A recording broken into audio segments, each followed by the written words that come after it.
Hey guys, I just did an unboxing video and I talked way too much. So, do it again. Who says you can't undo an unboxing? There wasn't a whole lot there. I'll show you what I took out, and we'll just talk about the cards a little bit. I got Oktoberfest, by the way. This unboxing is Oktoberfest. I didn't get the big box. I kind of thought I did, but I just sort of ordered it and forgot about it. All the big box does is it's enough space. A big clunky box that has space for all the sets. And as it is, I don't really play it a whole lot. So I'm always wary about well, I don't know, I guess that's just my fault. Because people judge it, right? People judge it because if you're not familiar with Tanto Cuore, this is the Dominion style game in the sense that the setup is like Dominion, but a lot of people will tell you it plays a lot different than Dominion. So if you've ever played it, they're similar, but the differences are significant enough that you can't really say they're the same game, except one has old-timey artwork and the other one has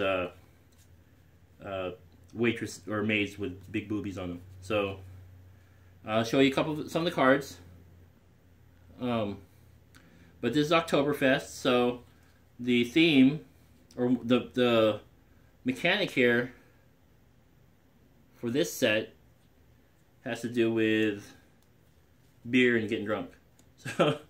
So the nice thing I like about Tanto Cuore is it's a great looking game. I mean, aside from the suggestive artwork, you know, cleavage shots and panty shots and things of some of the cards, this one has neither of those. See, so it's not all about that, but I don't know. Whoever designed this, you know, the Japanese influence, it shows. I think it's tastefully done. You can certainly take out some of the cards. You don't have to use all the cards. In fact, in the setup, you don't use all the cards. So you can leave out the more suggestive looking artwork. I don't even know if they've weighted it, like, I mean, I know like some of the chambermaids in the original game, the more powerful cards seem to have a little bit more suggestive caricatures on the artwork. But here it just looks like they all pretty much look the same. In fact, these look less suggestive. There's some, I don't know, there's some artwork or artsy nuances that, you know, you would allow for, like, I guess, you know, you could gauge the suggestiveness of certain things. This one's, there's no like nipple showing, but there's like a little bit of butt cheek highlighting on there if you look really close. I'm not like examining these, but you know, when I'm looking at these cards in front of me, I think I can discern a lot of the details rather quickly, as opposed to looking at them through my camera viewfinder, which my camera is my phone. So, and I have a Note 5, so the viewfinder is pretty big. But yeah, I mean, Oktoberfest, I think this is one of the milder ones. But as I was saying, I think the great thing about Tanto Cuore is the base game. Well, they integrate the new mechanic really well in that it's so modular you can just take it out, and then now you have extra cards for the base game. Each set is like its own standalone game, so I wouldn't call them expansions. I know they're listed as some expansions, but each one is really it's a separate game. So the first one had a chambermaid mechanic, and I've heard is a lot more aggressive than a lot of the other sets, because you can cause your opponent's maids to become ill, you know, with the flu or something, and then they don't score any points. They're not working. So the whole point of the game is to have the best house in town, and so you have to have the best workers and the higher skilled maids and things. And for some twisted reason, you hire them by loving them more, right? Right. That's the currency is love. And Yeah, so you give love to get them to work for you, which is, I don't know if you've seen a lot of the teen anime series or manga. They're all lovey-dovey and stuff. A lot of them are. But yeah, the card backings remain consistent with all the other games, and it looks like, oops. Looks like these are all the new set. And I think they're separate, and so they're easy to separate. But they're like the different kinds of beer that you can acquire for bonus points and whatnot. I think you collect them as sets. Let's see.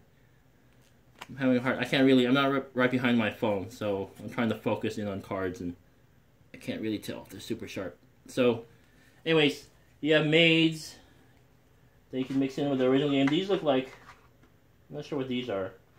They're orange bordered. I guess these are the ones, the maids that give you beer. So these green back ones are the different beers you can acquire. I think these orange.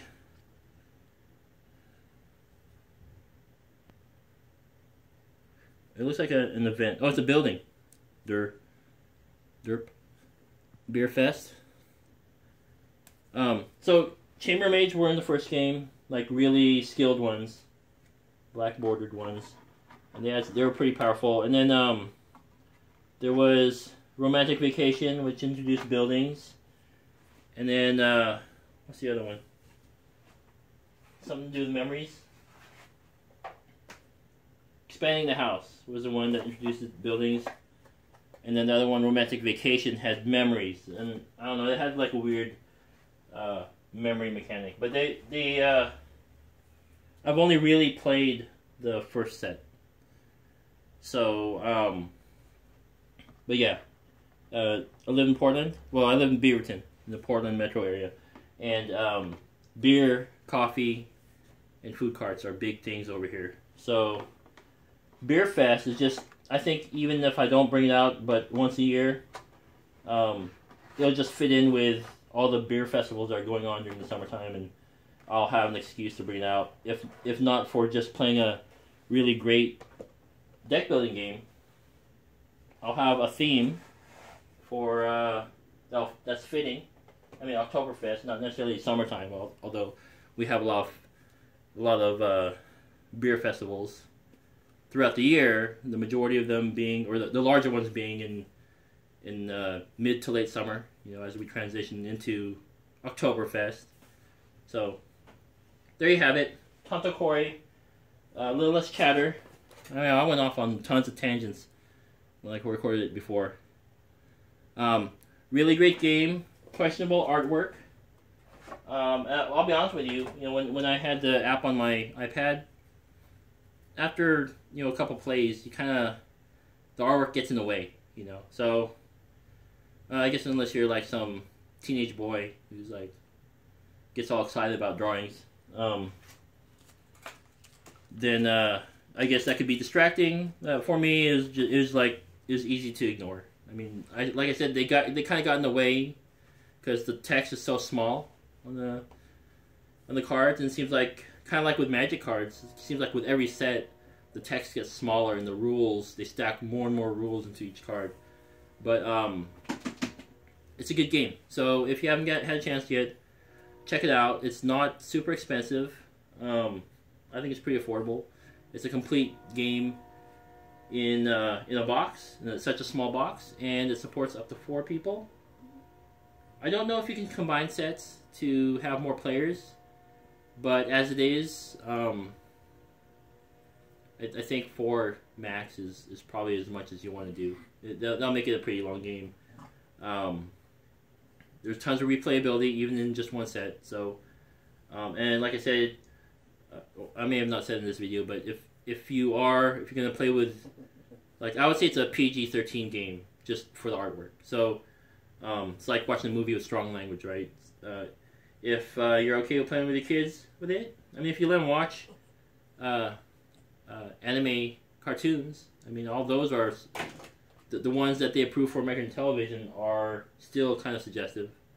But if it bothers you that much, pull out all the really suggestive cards, and there'll still be plenty of varied gameplay in the game. So, with that, I'll say goodbye, and I'll see you in the next video. And I say next because I have 3 games from this shipment. Tanto Cuore was the smallest box, and I'll be moving on to the 2 bigger ones shortly. Thanks for watching.